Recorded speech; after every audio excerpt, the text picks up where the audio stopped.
Alors, merci beaucoup, merci aux organisateurs de cette belle journée pour me donner une opportunité pour vous présenter quelques résultats de nos activités de recherche qui visent à mieux comprendre la déglutition à l'aide de modèles in vitro et cela afin d'adapter les textures dans les parcours de soins. Alors, le contexte est le contexte de la dysphagie, donc des troubles de la déglutition. Donc, déglutir un verre d'eau pour, je pense, la plupart ou la totalité des personnes dans cette salle est totalement anodin. Dans le cours de cette intervention, vous allez tous déglutir environ 30 fois votre salive de façon complètement subconsciente. Mais la déglutition est une source de danger et une source d'anxiété pour un nombre important d'individus. Donc on estime environ 600 millions les personnes dans le monde qui souffrent de dysphagie. Et cela inclut un spectre assez large de conditions.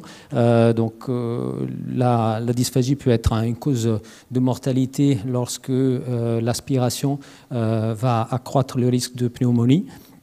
Et dans les formes très légères, on peut parler d'une simple gêne lors de la prise de médicaments.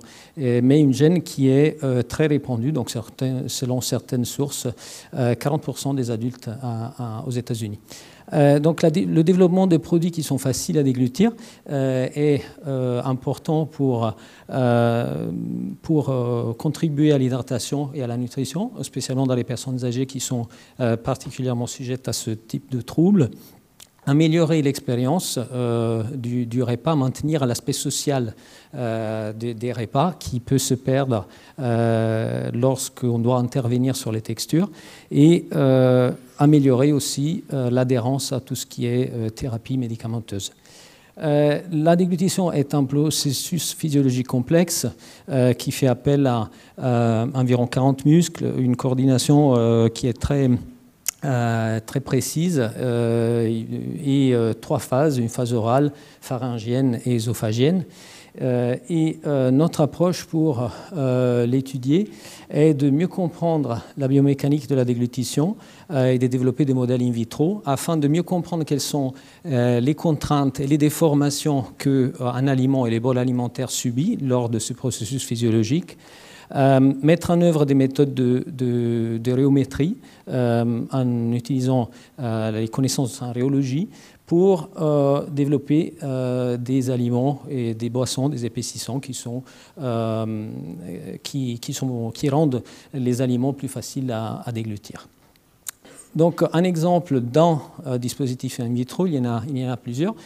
Donc, c'est un dispositif c'est le premier dispositif que nous avions développé sur la base d'un premier prototype créé à l'université de Cambridge.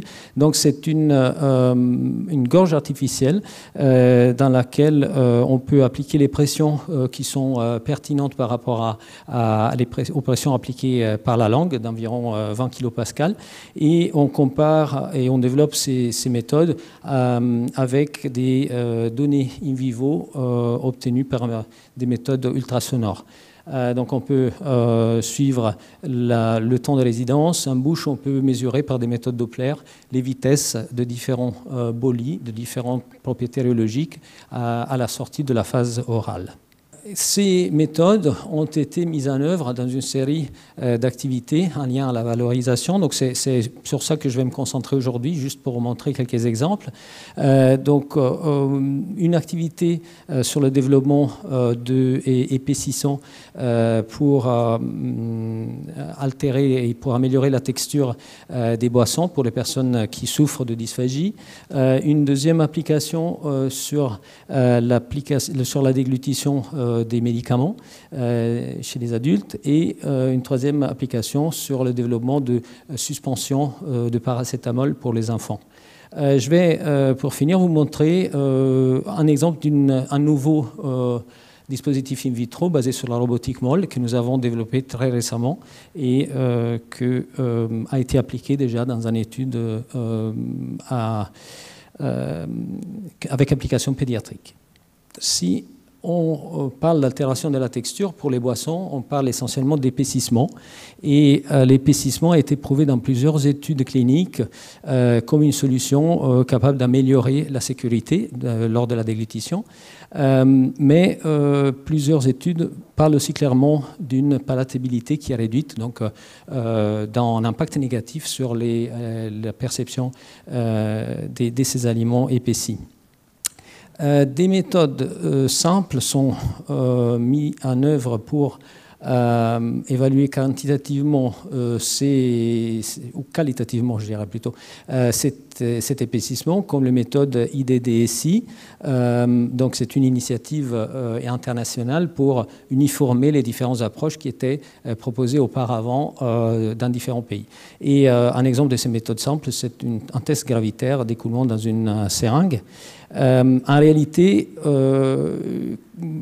il est difficile de réduire l'épaississement en une seule mesure qualitative, car la viscosité, qui est donc la résistance que différentes couches d'un fluide montrent par rapport à un effort de cisaillement, donc quand on essaie de les faire glisser les unes par rapport aux autres, cette viscosité est en réalité, pour la plupart des produits élémentaires et des solutions épaissies, une fonction forte de la vitesse à laquelle on déforme l'aliment. Donc il faut aller plus loin. Donc on va plus loin avec des méthodes de rhéométrie et on s'aperçoit dans les tests in vitro que le comportement réfluidifiant est très important parce que la haute viscosité, quand le fluide est peu cisaillé, est très importante pour le contrôle de l'aliment par la langue. Il faut aller plus loin que ces méthodes, que ces mesures en régime stationnaire et tenir compte aussi du comportement d'un aliment lorsque les contraintes ou les déformations varient soudainement, parce que c'est bien cela qui arrive pendant la déglutition.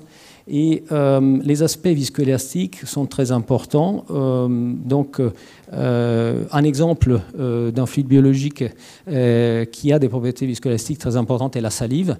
Et ces propriétés sont importantes dans la lubrification de la déglutition. Donc, nous nous inspirons par les propriétés de la salive, sa capacité, à cause de l'élasticité, de former des filaments persistants, et donc de s'opposer à une déformation soudaine pour proposer une nouvelle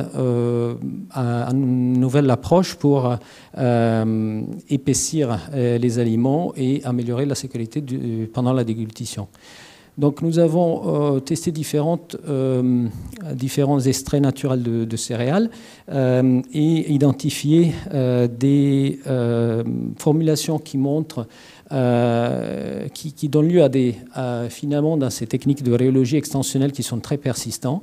Et l'on observe dans les méthodes de déglutition in vitro que ces propriétés extensionnelles et viscoélastiques correspondent à la formation des bols alimentaires qui sont très compacts.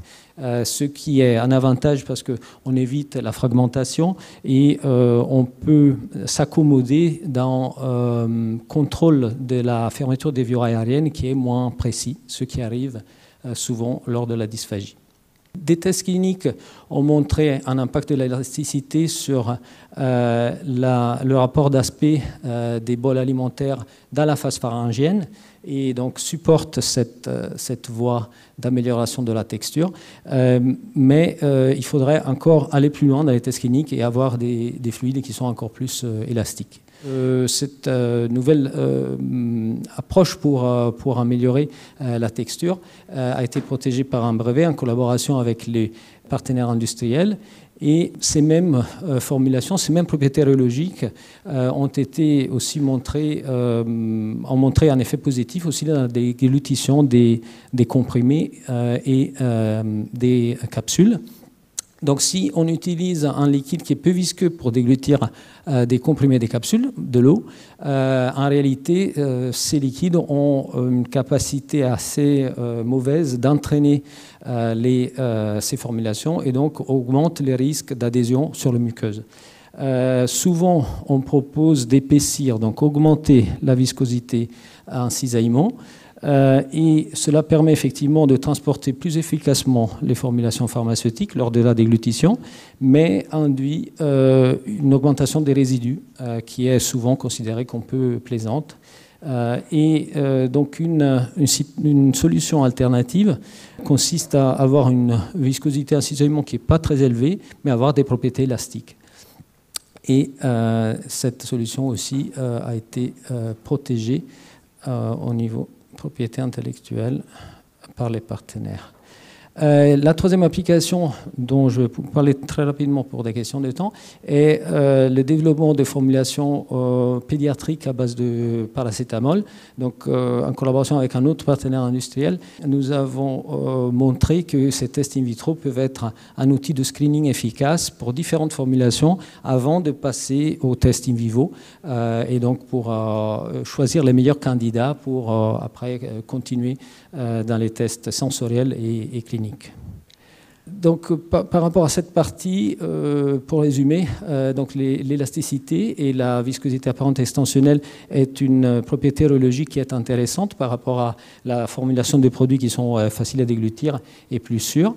Et les tests in vitro de déglutition peuvent contribuer à ce screening de différentes formulations pour orienter les partenaires industriels vers les meilleures solutions qui seront ensuite testées in vivo. Et je vais utiliser encore ces quelques minutes qui me restent juste pour vous parler de la nouvelle technologie que nous mettons en œuvre à présent, donc qui est basée sur la robotique molle.